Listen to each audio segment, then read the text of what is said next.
Nangunguna pa rin po ang GMA Network pagdating sa TV ratings o dami ng mga nanonood sa Urban Luzon at Mega Manila. Samantala, inihahanda na ang mahahalagang upgrade ng network para lalong mapasigla ang panunood sa mga Kapuso Show.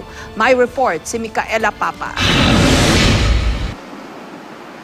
Para sa first quarter ng 2014, iniulat ng GMA Network na umabot sa mahigit 2.85 billion pesos ang recurring revenues nito.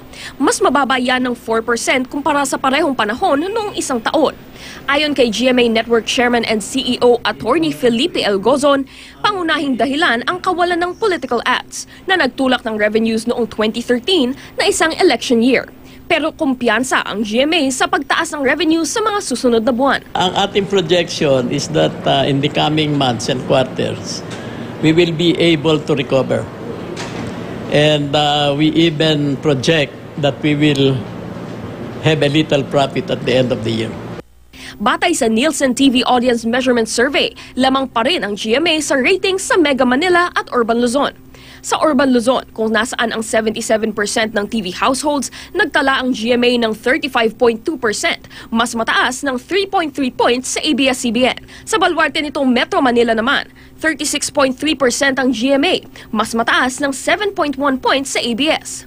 Ngayong taon, nakalatag na ang ilang mahalagang upgrades ng kumpanya, katulad ng pag-produce ng content sa parehong standard at HDTV format, pagsuporta sa digital TV platform, at patuloy na pagpapalakas ng signal sa rural areas. Nais natin mas mapaglingkuran ang ating mga manonood sa mga rural areas.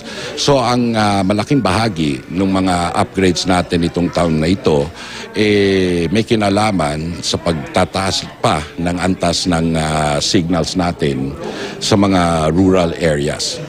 Kinumpirma naman ni Atty. Gozon na kasalukuyan siyang nakikipag-usap kay San Miguel Corporation President Ramon Ang kaugnay ng posibleng pagbili nito ng stake sa GMA. He is very, very interested. Very, very. I'll tell you this much. We are talking. But beyond that, I am not at liberty to disclose the details because this is covered by a confidentiality agreement.